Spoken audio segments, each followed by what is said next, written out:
Hello, welcome to Research Skills 101. This is a training provided by Positive Women's Network USA. My name's Anand Kalra, and I'm currently the office manager for Positive Women's Network USA, and I'm also a librarian by training. So what we're going to do today is guide you through the steps that you need to understand in order to be an effective policy advocate as far as your research skills and putting together your arguments go. So here's what we'll cover today. The purpose overall of today's training is to make you feel comfortable and confident taking on policy research. First, we'll go through and define what research is and isn't, and kind of demystify the process. Then we'll spend most of the time talking through some effective research strategies when you're going about policy research online. And then we'll close out with talking about ways to make your arguments as a policy advocate most effective. First of all, what is research? It doesn't need to necessarily be something that happens in an ivory tower. What it is a systematic investigation. It's one step in problem solving, and it's an iterative process of refinement. What do I mean by that?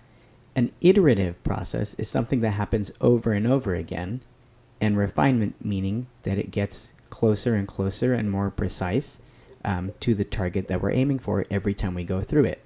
So there's no such thing as doing research, meaning that you launch out the first time, you set out you set your traps, and then you find exactly what you need the first time. That will never happen. In my training as a librarian, one of the things that we learned was that people have an expectation that finding research or finding information online is an easy thing to do because the tools that we have are getting easier and easier. But in fact, finding information is difficult, and it takes practice, and it takes doing things over and over again and getting closer and closer to it. So that's just to say, if you're getting discouraged in your process right now and you're trying to find information, it's okay. It's not supposed to be easy, but we're here to make it easier for you. And then we think about types of research. There's a few things that come to mind. So first of all, when we think about research, I think probably most folks have an idea in their heads that it's maybe clinical research, medical, kind of scientific sounding stuff, or other things that might be more academic, papers that you may have written in college or that you've seen online, or, big, thick books. And that is definitely one type of research. And then there's also other kinds of research. There's the everyday life research that we do to figure out what bus do I need to take to get to my job, or how do I, who is the doctor in my town who is going to be able to treat me with compassion and respect. Those kinds of things are also everyday. Those things, even though they're everyday life, they're definitely researched through too, and we go through the same process that we'll talk about in a second. And then, of course, there's political research, which is what we're focused on today. So political research is, again, it goes through the same process that we do for everyday life research or for academic research.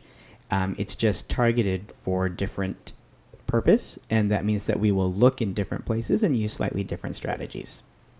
So now we see this nice little chart here diagramming information literacy. And what we mean by information literacy is the process that we go through in order to solve a problem. And this is, it's a kind of formal term, but it's really documenting an informal process that happens over and over again. If you think about the last time you needed to figure something out, whether it was everyday life research, whether it was in a political context or whatever it was, there are these steps that we go through over and over again. And if we can think about them consciously, it makes the whole process a lot less frustrating and a lot easier. So when I used to volunteer at an elementary school, I will never forget this. My second graders one day were doing their vocabulary, and the teacher, one of the vocabulary words that week was problem.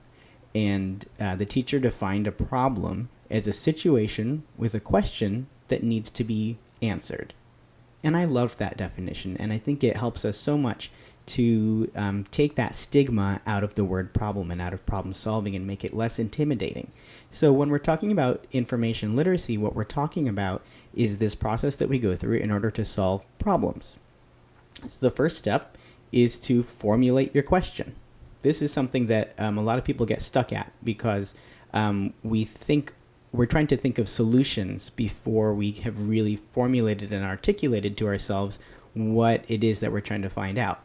When you formulate your question, what you're doing is you're setting the direction in which you're going to move in order to find information. And without that, you have no direction. So the next step, once you've formulated the question, is to do some searching. And embedded in this is, it seems kind of simplistic to just say, okay, well, go look for the information, go type it in Google. But there is a lot that goes into that. Some things that we may kind of do automatically because we're so used to doing it, and some things that may be a little less intuitive. For example, thinking about what is the most appropriate place to search for information. If you're looking for specific language on a specific bill that's in your state legislature, searching on Google might turn it up, but there might be other places that would be easier and quicker to find it. Another thing embedded in there is thinking about what words are we using and in what order and how many of them in order to find the information that we're looking for. Then once you've done all this searching, you've got a dozen links open, you've got all these tabs open in your browser, then we've got to go through this process of sorting what we found. This is another one that people tend to skip over, at least mentally. And so you go through all this searching and you find all this information, and then you're just like, okay, well, I'm ready to put it into action, except I'm so overwhelmed because I have 30 tabs and 17 PDFs that I've downloaded, and I've got 8 articles and, all this stuff. There's just so much of it. And it's not all the most relevant. And so that sorting process of going back through what you found is really important in order to be able to move efficiently, and also to be able to sort, just kind of mentally bookmark what are the things that are going to be most useful. So then, okay, so we formulated the question, we've searched for information, we've found a bunch of stuff, we've sorted it, and now you've got to assess it. Now you've actually got to read all that stuff this is why the sorting is important too, right? So if you got to read through all this stuff, it's to your advantage to only be reading the things that you already know are going to be most useful. So that is just a process. That's just a step that is a slow step that you just can't skip, because otherwise you won't know what you're talking. You're going to be talking about stuff that you don't know what's actually in it. So you've got to do that, and then finally at the end here, then we synthesize it. We put it all together. We formulate our argument, and we write our paper or our public statement or whatever it is that we're working on. That's the point where we actually put things together. Now, most of the time, if you were to say, well, okay, I've got this research project that I'm working on around HIV criminalization in my state, or something, whatever the particular topic is, and you say to somebody, how are you going to do that? They'll say, okay, well, I'm going to find some information and I'm going to use it, right? We think about the searching part and we think about the synthesizing part. And we forget those intermediate steps that are actually super critical to being able to do this process in a way that is not frustrating or less frustrating, and in a way that is going to get us the most bang for our buck. So just keeping these things in mind. This is not something that you need to memorize, but just keeping it in mind can be helpful, especially, inevitably when you start finding information, suddenly you go from a trickle of information to a stream to an ocean of it, and all of a sudden I'm overwhelmed. And so just reminding yourself, okay, this is where I am in my process, and this is what my next step is, and this is what I just did. Doing that kind of stuff can be really helpful mentally as we go through these. So let's talk a little more in detail about each of those steps. First, formulating your research question. It is so important to be specific. There is, as I said, an ocean of information out there, and being able to find what's going to be most useful for us requires us to be specific. So, for example, with the example I just gave earlier of if we're researching HIV criminalization in our state, if you just type in HIV criminalization and Texas, let's say you're in Texas, you might find a whole bunch of different things, but you might be interested in a particular aspect of it. So, for example, here on the right-hand side of this slide, I've got example questions. So, what is the current status of HIV criminalization laws in Texas? How are police enforcing HIV criminalization laws? How many people have been convicted under Texas's HIV criminalization laws in the last 10 years? Who is most likely to be charged under HIV criminalization laws? And where is a specific bill in the pipeline to becoming a law? These are just example questions, and you'll notice that I've put in bold those question words just to remind us again, what our fundamentals are. When we're asking a question, it's got to start with a question word.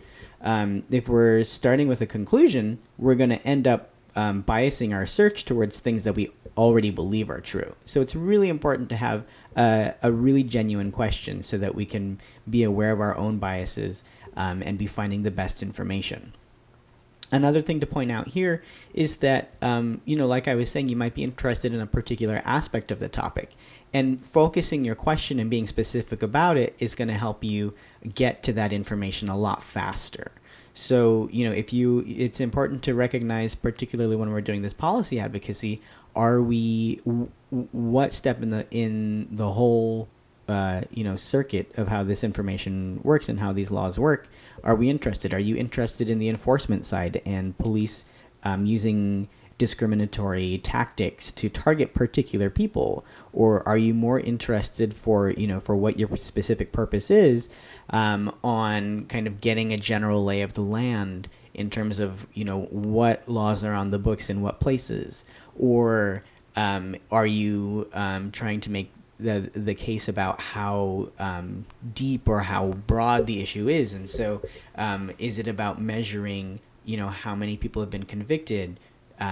So these are just examples again, but important to think about so that we can be focusing in, once again, I'm just going to reiterate this point so many times, to focus in on what is most specific so that you can get to that information the fastest, and it will save you a lot of time in the sorting step.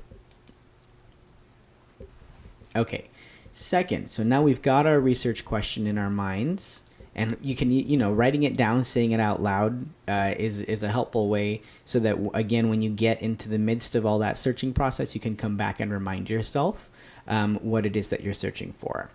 I know that some of the things I'm saying might not be totally revolutionary to you, but they're helpful for reminders just to remember what the fundamentals are, so that, again, you can be efficient in your process and you can be calm through it and avoid some unnecessary stress. Okay, so searching for information. First thing we've got to do is figure out where are we going to go to search. These days, almost all the research we do is online, but that doesn't mean that all places online are equally useful or equally relevant or equally accurate places to look.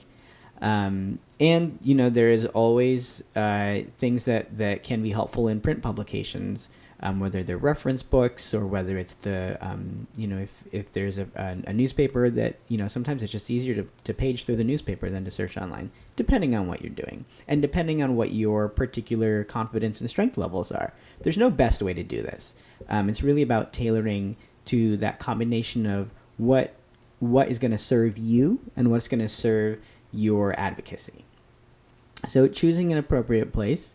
If we're looking for, Google is usually a great place to start. It may not be where you end up, but being able to use Google or other search engines, I just say Google because just about everybody uses it. But, if you want to use something else like Alta Vista or Bing, those are also there. DuckDuckGo is another one that people use. It has fewer ads. And so that can be helpful for some folks to be able to sort through information faster. So, a search engine online, opening up your browser and typing stuff in, that's a perfectly fine way to start. If you're looking for things more like clinical research or things that might be from more of a scholarly perspective, there are a number of different databases you can use. One that is open and free to use for the public is Google Scholar, which you get to just by going to scholar.google.com. And that way you're not going to be finding anything from general websites. Everything you'll be finding in there will be from peer-reviewed journals. If you're looking for federal legislation, congress.gov is the website with the database that is maintained by the Library of Congress, the federal department or the federal agency that is responsible for keeping track of everything that happens in Congress. So that will, if you're looking at a particular bill, it will tell you every single thing about it. It'll tell you when it was introduced, who introduced it, what the language was when it was introduced, every time it went to a committee and any change they made to it in any committees, anytime it went to a floor vote, or any vote at all, and who voted how on any of those things. So if your advocacy is targeting, for example, particular legislators, and maybe trying to produce a scorecard and saying, hey, well, what legislators from my state are voting which ways on these different things that affect our community, that's a good place to go, congress.gov, because you can find all those records of all the votes on there. If you're doing something that's more local, state, county, or city, there are going to be other places to look for legislation there. So almost every state legislature will have a website similar to congress.gov that will do the same thing, that will track all of the legislation that's introduced, that will keep, if it gets signed into law, when it becomes law. Also regulations. So after a law is passed and then it's got to be enforced, there are regulations that describe to the particular agencies that are in charge of enforcing it exactly how to do that, and how the state is interpreting the law. You can find all that through your state's websites. Sometimes you may need to go to a specific department. So for example, I used to do a lot of work around non-discrimination protections for healthcare at the state level, and so I would be on the State Department of Public Health websites looking for particular and regulations that they had issued to the insurance companies in the state in terms of how to interpret non-discrimination laws in insurance. So that's something to think about. It may not be legislation; it may be a regulation or a policy that comes from the executive branch of your state. At the county and city level, you may not have as robust of online records. There are requirements that counties and cities have to keep certain records of certain things, and certainly you'll be able to find proceedings of city council meetings and county board of supervisors and county commissioners and that sort of thing. But you may need to do some more digging. So if you can find, say, an agenda, usually they have to post their agendas online or in some public way. Then you can find out, okay, here's the day that they voted on this particular thing, but they may not have the records of the votes active. So you may need to do some poking around and find out who is the person, maybe the city clerk or the county clerk, their office, that you need to call them and request a record or go in and get a copy of it. There are certain, things will vary, particularly at that local level. And then, of course, there are other scholarly databases. If you're looking for research that maybe isn't coming up through Google Scholar, you can always go to your public library, and they will have access for you to scholarly databases that will allow you to get full-length articles. A lot of times what will happen, even when you're using Google Scholar, is you can find the record of the article or the publication. You can see who wrote it, and you can see the abstract and so on. But to get to the actual, the actual text of it, that will be behind a paywall from the particular journal often. So going to the public library is a wonderful way to be able to access that research in more detail. Okay, so here's where we are in our process. Here's a little roadmap just to remind you where we are. We're in the search segment. And within searching, we're looking at these four things. So we've just talked about where to look, and now we're going to talk about doing the actual searching part, formulating your search terms, putting together the words in a combination that's going to turn up what you need to find. So we've already gotten specific by formulating a particular research question. Sometimes just putting that actual question right into the search bar will turn up some information. Sometimes we need to be kind of break things down more or make things even more specific. So, for example, if we're looking about information about HIV disparities in terms of treatment or prevention in Alabama, and we just put in HIV Alabama, we're going to get way too many things. We're going to get the websites of every advocacy group. We're going to find, the State Department of Public Health's page on HIV. We're going to find some federal websites that are talking about things at state-specific levels. It's going to be way too much stuff. So it's kind of counterintuitive. People expect that if you just put in a couple of words, you'll find a couple of things. But the longer your search string, the longer that string of words is that you put together, the more specific and more targeted information you're going to find. There's also this sense that people put in, a search term and it says, okay, we've got 3 billion results for you. And there's this sense of like, okay, that must be good. If I've got 3 billion things, that means there's a lot of stuff here. Well, not all of that's going to be relevant. So actually, it's kind of counterintuitive, but sometimes the fewer things you can find, the better it is, because that means you're getting to really specific targeted stuff versus things that are general or things that are kind of not really related specifically to what you're looking for. So again, that first thing to do, be really, really, really specific.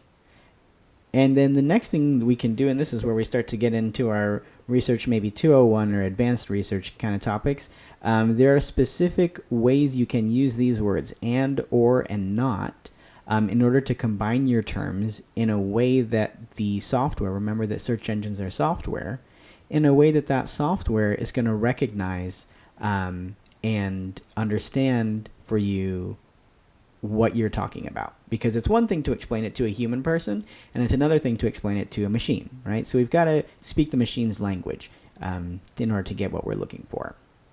So I'll show an example of how to use those next.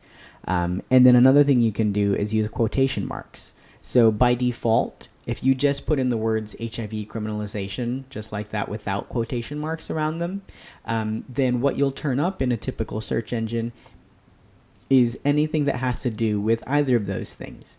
Maybe it'll look for the words kind of close to each other or on the same page, but it might just turn up things that are either about HIV or about criminalization of anything, criminalization of parking tickets or, anything like that. So when we use quotation marks, what that tells the search engine is I'm looking for this specific phrase. I need these two words right next to each other. And that is going to help us, again, winnow down through this whole ocean of information to what we're really looking for. So let's look at some examples. Let's say that you want to find information about rock and roll. If I just put the word rock in, thinking rock music in my head, I'm going to turn up things about actual rocks, right? Different kinds of them. I might find, general rocks. I might find rock candy. I might find the Rock of Gibraltar. But I'm not finding rock and roll music, which is what I'm really thinking about. Now, if I add the word roll to my searches and I search rock roll, then I'm going to find either rocks or rolls, different kinds of rolls, sushi rolls, bread rolls, forward rolls. But I'm still, again, not finding what I'm actually looking for. So now if I use my search operator and I use an and, I say rock and roll, and just like that in all capitals, it's a special code to that search engine, then I'm going to find rock and roll, the thing, that intersection. When we're talking about and, or, and not, again, those special keywords that we call operators, what we're telling the search engine is to do specific things. So if I look for rock or roll, that's what this is. It's saying either rocks or rolls. If I say rock and roll, I'm looking for things that have both of those words together. Another thing you could do for this is also use quotation marks. And if you want to say not, what you would do there is just similarly, if you wanted rocks without rolls, rocks without rock and roll, if you really just want rocks, you would say rock, not roll. Sometimes in our example, we might think about, a lot of times we'll find things about the prevention side or the treatment side, but we're really only looking for one of those. So that's an example where you might use a not. Okay, so then thinking about how we put all of these terms together, all these tools that we have now. We've got quotation marks, we've got ands, we've got ors, and then another thing we have is parentheses, and what that gives us is options. So let's look at this first example here. We might look for, in quotation marks, HIV criminalization, and, in all capitals, Alabama, and, in all capitals, women. What that's going to look for, what that's going to turn up, is web pages that are talking specifically about the term HIV criminalization, and they're talking about Alabama, and they're talking about women. So that's going to, again, get us much closer to our target, much more specifically, much more precisely, than if we just put in, just HIV Alabama. Another thing that we can do is we can use these parentheses to provide options for ourselves. So this is a way to think about, a lot of times There are words that we might use to talk about our issues in our communities that are not necessarily how someone else might talk about them, right? How the Department of Public Health might talk about us, or how a piece of legislation language that they might use. So what this is going to allow us to do is save time, because instead of having to do separate searches each time to use our language then use someone else's language about something, using parentheses allows us to do that all at the same time. So here, this is a really long, complicated one on purpose, just to show you kind of the examples of what you could do. We might look for a health and then we're looking at something around this disparity or inequality idea, right? Some people might write it up as disparities. Some people might be writing it up as inequality. So if we use this parentheses, what we're saying is look for either the word disparities or inequality, but all in combination with health. So health and disparities or inequality and prevention or treatment and then in quotation marks, people living with HIV. And what this is going to do, using this language here with quotation marks around it, means that we're looking specifically again for that phrase, people living with HIV. And that's code to ourselves, right? That we know that what we're going to turn up if people are using PLHIV language is they're going to be more likely to be from a MIPA perspective. They're going to be more likely to be from an advocacy perspective, and less likely to be, and more likely to be on our side if they're using our language like that. So if you're doing the opposite, right, if you're looking for opposition research and what are the other folks saying about us, you might use different terms there. You might say AIDS by itself and not say HIV. Usually folks on the other side, they like to talk about it in that language because they don't have the education to talk about things accurately. Okay, so reminding us where we are in our process, we have just gone through this big important step of searching for information, and we've gotten really specific targeted information, and maybe we've turned up 18 PDFs, and we've got 12 tabs open, and we've got 16 articles, and we've got links all over the place. Oh my gosh, how are we going to keep track of it? First thing I highly recommend, when you find something that's really useful, make a link to that. Copy and paste the link from your browser into a Word document or a Google Doc, something that is going to give you that all in one place. It could be an email to yourself, and keep them all together. And that way, when you go back and you're working on, again, whether you're writing, a policy statement or whether you're writing a speech to give, keep them all together in one place so that when you're doing that synthesis step, when you're putting things together, whether it's for a speech that you want to give at the County Commission on Health or whatever that place is, it'll be so much easier to remember what is the most, what are your bullet points that you want to pull and where do they come from. So that's a good way to do that. When you find something useful, copy and paste that link into one place, whether it's a Google Doc or a Word document or an email to yourself, somewhere again that's going to be all in one place. And keep them all together. That way you can find things again without having to go through the whole search process over again. And for bonus points, this is something that is just super, super, super effective in you being able to remember which things are which. If you make a one-sentence description for each thing that you find that you think you want to use, it'll be so much easier to find it mentally. And then also when you go back to your list of links, that might have 15 or 20 or 30 things on it, or even five. If you've got a one-sentence description for each one, you'll know without having to click on the link and go look at it and then read halfway down. Oh, was it this one or was it that one? You'll already know because you've given yourself in your own language, in your own words, things that will help you remember what that is. Okay, so then we've sorted through, we've found the things that are the most relevant. Now we've got to assess them. We've got to go through and find what is important in here, what is useful, what is helpful, and then we've also got to assess it for credibility. So we've got to use our critical thinking skills, asking ourselves a question like, is what I read fact or is it opinion? If something is an opinion, it doesn't mean it's automatically not useful, but it means that we know that the author is using, particular arguments in particular ways to advance a position. And so it's going to be different from reporting that might be more like a scholarly piece of research or a news article versus an op-ed. Can you identify an author, and who is that person? Are they credible themselves as an author? A lot of times we find information on web pages that it doesn't really tell us who's written them. You can be pretty sure in those circumstances, if you can't figure out who actually wrote the thing, you can be pretty sure that that it's not the highest quality information.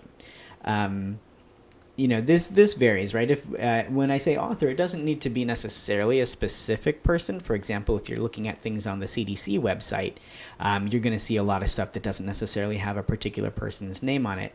But because it's coming from that authority, right, of the CDC, we can kind of say, okay, well, probably the information here is pretty good.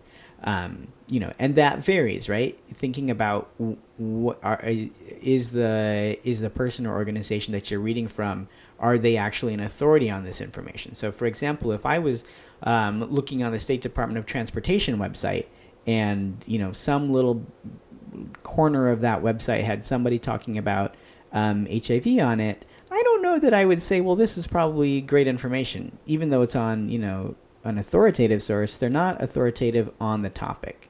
An example I like to use for this is the example of Jared Diamond, who is an author of a book called Guns, Germs, and Steel. This book was really popular about 15 years ago, and what Jared Diamond does in that book is he goes through historically and looks at these anthropological kind of civilization analysis kind of things. And he looks at, okay, well, these ancient people and these ancient people, his question is, why did some of them succeed militarily, and why did some of them rise to power and others became subjugated or failed? And he looks at them from a number of different angles, and he produced this whole book that was very popular. But the problem was, several problems with it. One, Jared Diamond, he has a PhD, and so he's, certainly capable of doing certain kinds of research. But the problem is his PhD is in kinesiology, which is, movement science. How do human bodies move, and athleticism and that kind of thing, which has nothing to do at all with any of the topics he was discussing in his book. And in fact, there was a panel at the American Anthropological Association conference the year that the book came out, where they had an expert from every subfield that he talked about in his book explaining exactly why he was wrong, why he was interpreting the data that exists incorrectly according to his own biases. And so, everything that he said in the book basically was invalid, even though he was looking at the same information as other folks were. He didn't have the training or the expertise or the context to be able to correctly interpret them. So that's a long way to say, does the person who's saying something actually know what they're talking about? Being able to really look at that critically is really, really important. Because if you end up using in your own argument information that you get from someone who isn't that solid, that makes your own argument weaker and also more vulnerable to critique. So if you include something that's really not the most solid, and you include three things that are really solid, all it takes is someone pointing out, hey, that one piece wasn't very solid, and your argument can kind of collapse. Another thing to look at is who sponsored this article or this report. A lot of times in our work, right, we see the big pharmaceutical companies are sponsoring a lot of things. That may mean that they are emphasizing certain information and de-emphasizing other information that would harm them. It doesn't mean you throw the baby out with the bathwater. There might be some good things in there, but it does mean that we've got to take some grains of salt with that. Another thing to look at is this clickbait, or is this from a content farm kind of website? We see a lot of these really sensational headlines. Oh, new cure for HIV found. Oops. If we click on that and we've got to click through 7 pages and 18 pop-up ads come up, and there's big flashing graphics all over the place, probably not a reputable website, right? that happens, more and more. We talk about fake news all the time, but being able to really look critically at what we're doing and what kind of information we're consuming is really important, because what shapes our beliefs about things is largely information that we're exposing ourselves to, or that other people are showing to us. So being really clear with yourself about, okay, well, where did I get this information from? Was it from something that was really kind of a not so great website, the equivalent of the National Enquirer online? We might, a lot of times we're looking for stuff that's going to be that kind of that golden nugget's going to prove all of our points, and it's going to do everything and tied up in a nice, neat little bow. If you see a nice, neat little bow, most likely, it's not the best. Unfortunately, someone has cut some corners and skipped some important details and jumped to conclusions and that sort of thing. And that their intent for that is to drive traffic to their website versus to provide, honest, truthful information. A really important way to measure if the thing you're looking at is credible is, do they cite any sources? If you're reading something, particularly in our field, and they don't cite any sources, they don't say where they got their information from, that is a big red flag that they are either making things up or being kind of shady about how they came about this conclusion that they're making.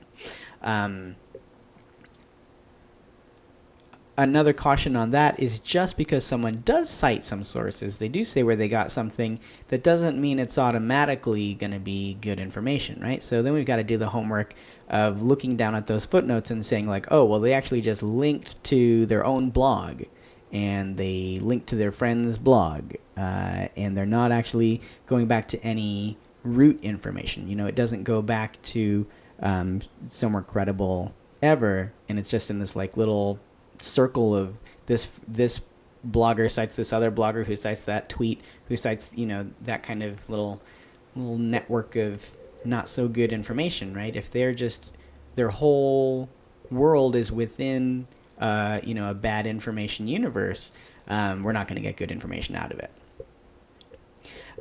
This can be tricky sometimes with news articles, because they might be reporting out on a study that's come out, but they're not actually giving you enough information to track down the original thing.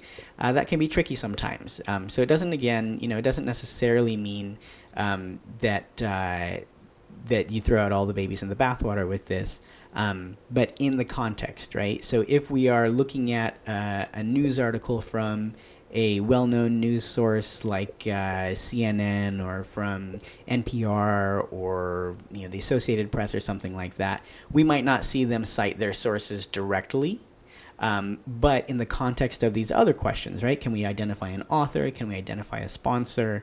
What is the news source itself, right? We can kind of balance things out.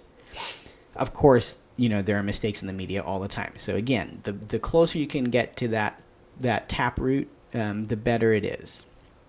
If you're not sure if what you're reading is coming from a reliable news source, or if it's from a news source that's biased towards particular political leanings, or or if it's biased towards particular ideological positions, then you can use websites like mediabiasfactcheck.com, and you can put in the copy and paste the link of the article that you find, and this website is a reputable way to find out what's going on with that article.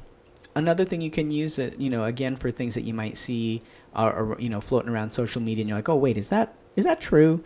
Snopes.com, Snopes. They do really great fact checking on things like urban legends, or claims that get made about public figures and things like that, or claims about magical cures and things like that.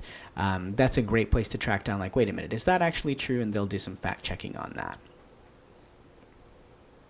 So lots of ways to assess credibility.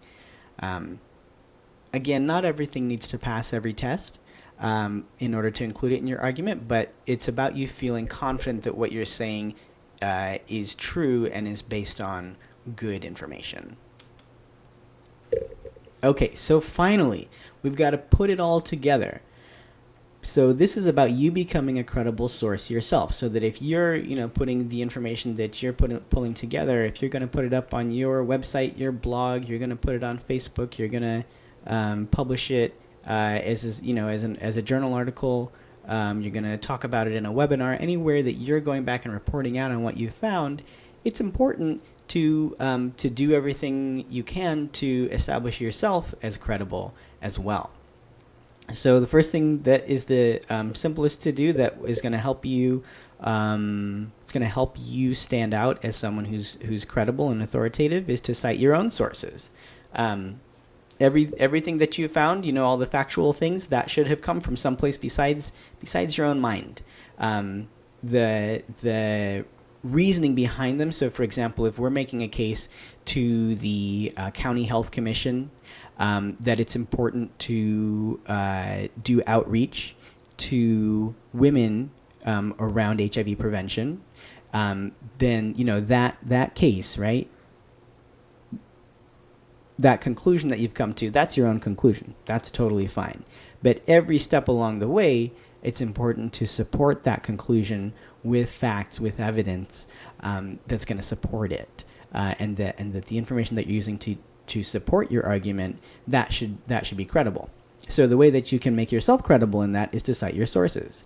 This doesn't need to be in any particular format for just a general thing that you're writing up or that you're talking about. It doesn't need to be in any kind of fancy language or anything like that. It just needs to be there in some form. If you're using a specific quote from someone ever, whether it's from a website or a news article or a scholarly article, or anytime you're using someone else's words, absolutely make sure that it's very clear that that's someone else's words. Because if you do plagiarize, or if people think you're plagiarizing, that's going to tank your whole argument, and they're going to say, oh, this whole person is not credible, and I won't believe what they're saying because they cut a corner over here. That kind of thing can really undercut you. So if you're ever using something directly from someone else, put it in quotation marks and say where it came from. And sometimes, if you're referencing a particular statistic, for example, or a particular little factoid, even if it's not in quotation marks, you still need to let people know where that came from. Because if it came from somewhere great, we want people to know that this is hey, this came from this study that had 300,000 people in it. This is a really strong study, and we want to give them the opportunity to judge for themselves whether what we're saying is believable, and to give them every shred that we can to make it be believable. Another thing that can help you make your case is to admit your limitations.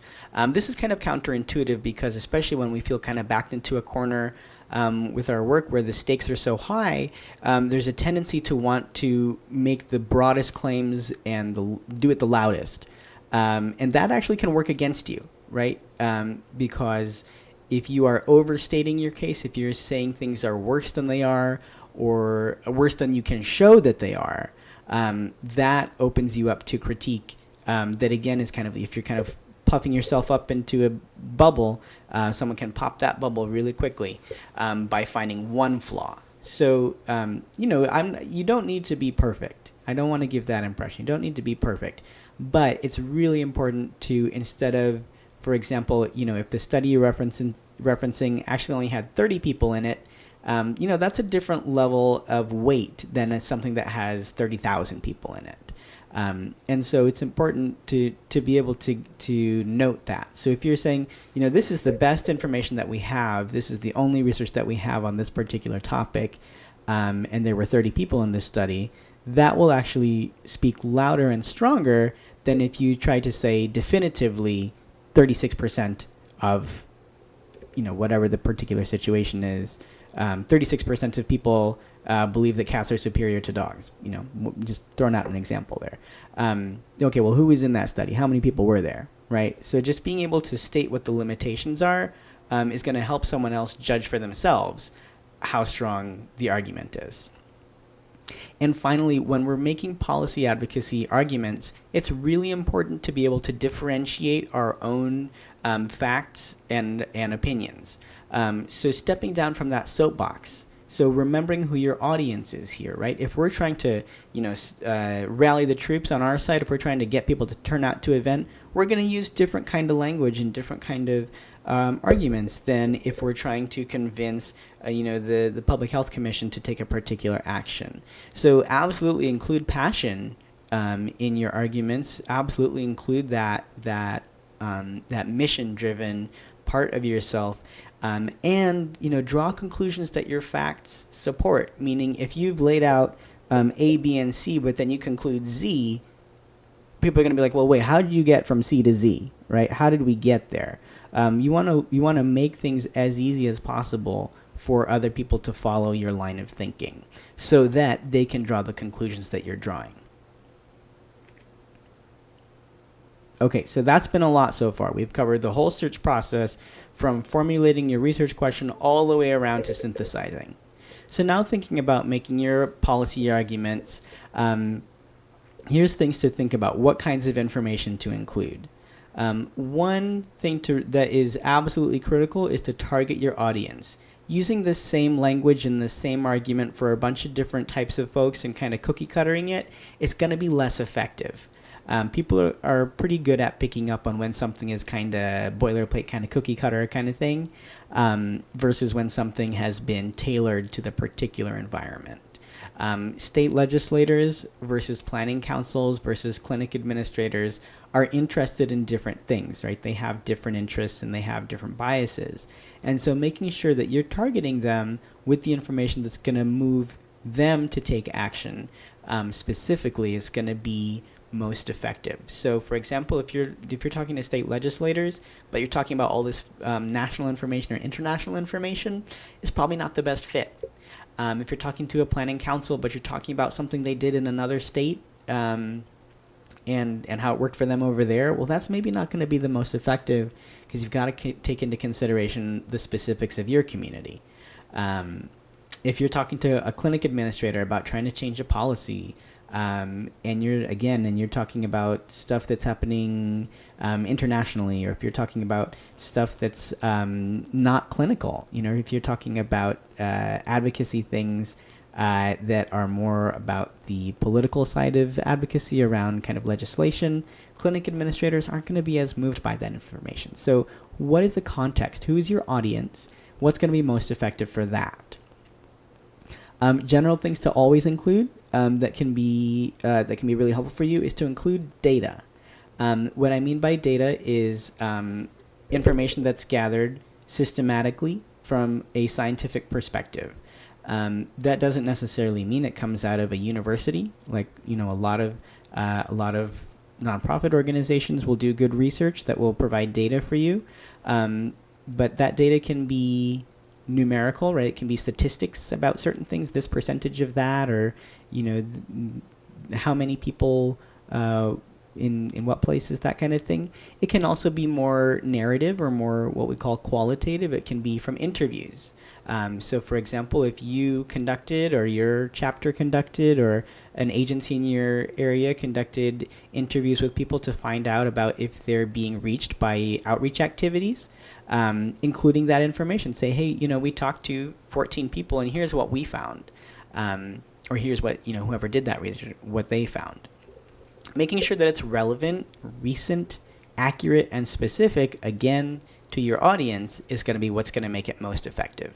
So if you're talking about HIV criminalization, you want criminalization information, right? Not necessarily information about what the overall prevalence of HIV is in the community. That might be important information to include, but I wouldn't make it the main plank. Then we've got to include context.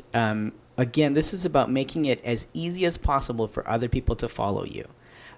It would be nice, it would be great if we lived in a world where everybody was educated and informed about HIV advocacy, or about racism, about sexism, about all these things that affect the work that we're doing, and the fact is they just aren't. So it's always important to include some history. You don't want to spend your whole time telling the history of the issue because you want to get to your call to action. But it's important to include that kind of, the journalistic questions, right? Who, what, where, when, and how. What are we talking about? Where? How long? Who's involved? Including that kind of context is going to help people have a framework in their minds to take in the information that you're giving them so that they can understand it quickly and then meet you, up to that call to action that you're trying to make to them. So what is this call to action? This is about giving someone a concrete, specific thing that they can do or that you want them to do. Giving them a wonderful argument and history and context, and including all this data about the particular issue is wonderful and great. And then if you just end with that and you don't tell them specifically what it is that you're driving at, we can't expect them to take that action. So being specific, and sometimes that's about being brave, to actually say what you need or what it is that your community needs. But making sure that you include that specifically. This is, again, in the context of a policy argument. So if we were doing something that was more kind of straight up scholarly research, we wouldn't necessarily include a call to action. But when we're working in advocacy, we've always got to be telling people what it is we want them to do, and explaining to them how they can do it. So that's a lot of things to think about. And then the last thing to balance is being concise and to the point. Most of the people that you're going to be talking to are busy people, or they're overwhelmed with information already. So if you've got if you start out with a 25-minute personal story about how you came to be where you are, and then once you do that, then you start in on the issue, and you've got 15 more minutes of that, and then you get to the call to action maybe 40 minutes in, chances are you're going to have lost someone. Often we don't have that kind of opportunity to even sit down for an hour with someone, right? A lot of times what we get is 5 minutes to explain the whole situation to someone. So it's really important to be as concise as you can, even as you're balancing these different things. So what this comes down to is sorting step, right? What is the most important piece here? What is the most important thing to make sure that I include in my argument? And a great way to figure out how to do that is to, one, say it out loud. Even if the final product of what you're doing is going to be written down, saying it out loud so that you can hear for yourself, like, oh, oops, I skipped from point A to point 7, or excuse me, from point A to point G, or something like that. That's a good way to catch yourself in mistakes. Explaining it to a friend or a colleague, trying to just practice out loud. Or having someone else read what you've written. Those are wonderful ways to get feedback for someone to say, hey, I really understood what you were saying on this part here, but I didn't get this part, or I was missing this thing. Testing it with another real life person is the best way to find out if what you're saying is going to register with other people. So we have covered a lot of ground. I've talked very fast, and I apologize about that. I'm very passionate about research, and so I get a little excited, and I tend to talk a little fast. So I applaud you for hanging in there and sticking through this. We've covered a lot of ground, from defining what research is to talking through search strategies, talking about formulating our research question, figuring out where to look, how to sort through things once we find them, how to put that to use and synthesize things together. And now we've just finished up with how to make an effective policy argument. So we've covered a lot of ground. I don't expect anyone from going through this one training to feel like they're a total expert, but hopefully you feel a little bit more confident. Hopefully you feel like you've got some more concrete tools. And since this is a recording, you can go back at any point to specific parts and try things out. Pull up your Google and see what happens when you use, copy and paste some of those search terms in that I put in there. See what comes up. I encourage you to try things out on your own, to try things in your chapters. And if you need support from PWN, we're always here for you. Thank you so much for going through this training, and we look forward to seeing what you come up with next.